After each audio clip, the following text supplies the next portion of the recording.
Bonjour tout le monde, c'est Sarah. Aujourd'hui, je vais vous parler de mon expérience vivre dans une maison troglodyte pendant une semaine.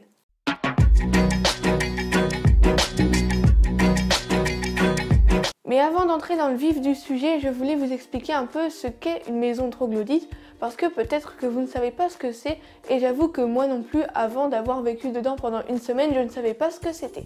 En fait, une maison troglodyte, c'est une maison qui est creusée dans la roche, une sorte de grotte aménagée. Voilà en gros. Bon, maintenant que vous savez à peu près ce que c'est une maison troglodyte, vous pouvez observer que actuellement je ne suis pas dans une maison troglodyte et non, là je suis dans ma chambre, voilà.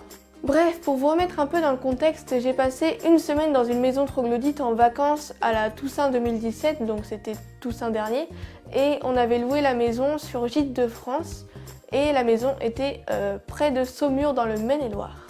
J'ai d'ailleurs mis le lien juste en dessous dans la description pour les curieux. Et je peux vous dire que j'ai plutôt bien kiffé ce petit séjour. Il y a d'ailleurs le lien, la petite fiche là qui s'affiche si vous voulez voir la vidéo que j'avais faite lorsque j'étais là-bas. Bon, déjà j'ai bien aimé parce que du gîte on pouvait faire ce genre de timelapse. Voilà, on est d'accord que la vue était plutôt pas mal, hein. Et aussi parce que la maison troglodyte qu'on avait louée, c'était vraiment dans un cadre super, genre super calme, super chill. Et du coup c'était un séjour vraiment reposant. Bon, par contre, dans une maison comme ça, comme vous pouvez vous en douter, il y a des inconvénients, mais ne vous inquiétez pas, je vous donne tous les avantages juste après. Bon, alors pour le premier inconvénient, je vous laisse regarder la séquence qui suit, je pense qu'elle est assez explicite et que vous comprendrez assez vite.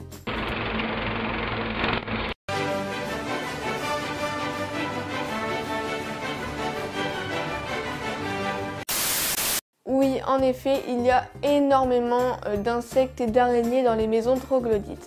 Donc à moins que vous ne soyez passionné par ce type de bestiole, c'est vrai que ça peut faire un peu peur de prendre sa douche ou de manger et de se rendre compte qu'il y a une araignée juste au-dessus de sa tête.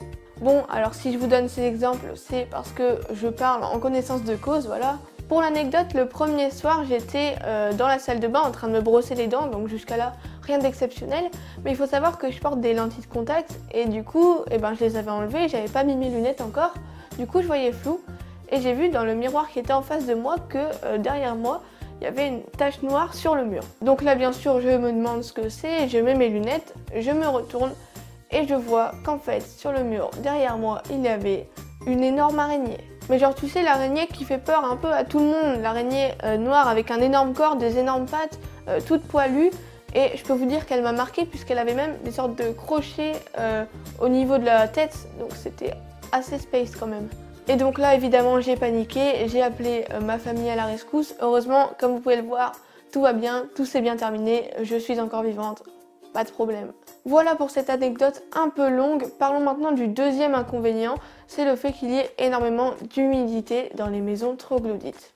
Mais heureusement pour nous, la maison était équipée de déshumidificateurs afin d'essayer d'absorber un maximum de l'humidité qui était présente dans l'air. Donc finalement, ça ne nous a pas vraiment causé de problème. Et pour terminer avec les inconvénients, je pourrais reprocher aux maisons troglodytes d'être assez peu lumineuses et d'avoir assez peu de fenêtres en général. Mais en même temps, c'est ça le principe de ces maisons, c'est d'être creusées dans la roche et donc de n'avoir qu'une seule face, qu'un seul côté qui soit visible depuis l'extérieur et donc un seul côté où on peut potentiellement mettre des fenêtres. Voilà pour les principaux inconvénients que j'ai remarqués dans ce type de maison. Donc finalement, il n'y en a pas tant que ça. Passons maintenant aux avantages. Bon bah déjà, premièrement, lorsque tu es dans ce type de maison, tu ne risques pas d'être dérangé par les voisins.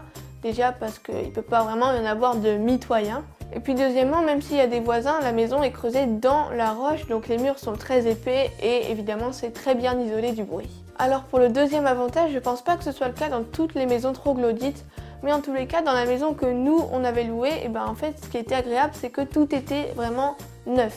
C'est-à-dire que par exemple tous les appareils électroménagers étaient neufs, la maison était équipée d'objets, de matériaux de qualité. Elle était spacieuse, propre, le propriétaire était vraiment super gentil, super accueillant. Bref, au niveau de l'intérieur et de l'extérieur de la maison ainsi que du service, il n'y avait vraiment rien à redire, c'était parfait. Et puis le petit plus, c'est que dans le jardin, le propriétaire avait installé une slackline. Alors c'est une sorte de fil de funambule, mais avec une sangle à la place du fil. Mais du coup c'était assez sympa parce qu'on pouvait en faire dès qu'on voulait.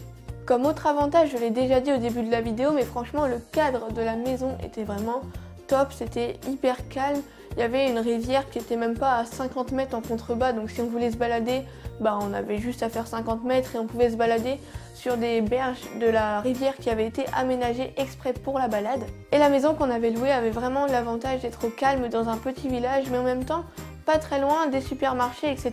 Par exemple, le Leclerc le plus proche, je crois qu'il était à un quart d'heure, 20 minutes de route à peu près.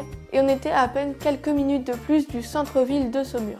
Et puis le dernier gros avantage des maisons troglodytes en général, c'est que ce sont des logements vraiment atypiques. Et du coup, quand on loue ça pour des vacances par exemple, comme nous on l'a fait, ça permet vraiment de sortir du quotidien, de sortir de ce qu'on voit et de ce qu'on fait d'habitude, et donc d'être encore plus dépaysé. Pour conclure cette vidéo, personnellement, je ne pourrais pas vivre toute l'année, toute ma vie dans une maison troglodyte. Déjà parce qu'il y a beaucoup trop d'araignées, je suis arachnophobe donc j'aime pas les araignées. Et puis aussi parce que je trouve que ça manque un peu de lumière. Mais pour une semaine, pour des vacances, c'est vraiment top comme logement vu que c'est atypique. Ça permet vraiment de sortir de l'ordinaire et ça, c'est cool. Voilà, alors après évidemment ce n'est que mon avis personnel sur le sujet, mais en tous les cas je recommande l'expérience à tout le monde. D'ailleurs si tu as déjà vécu ou déjà été dans une maison troglodyte par exemple pour des vacances, eh bien n'hésite pas à me dire ce que tu en as pensé dans les commentaires. Sinon tu peux aussi mettre un petit pouce bleu, tu peux partager la vidéo sur tous les réseaux sociaux et puis me suivre sur Instagram et t'abonner à ma chaîne YouTube. Et moi je te dis à bientôt pour une prochaine vidéo. Ciao!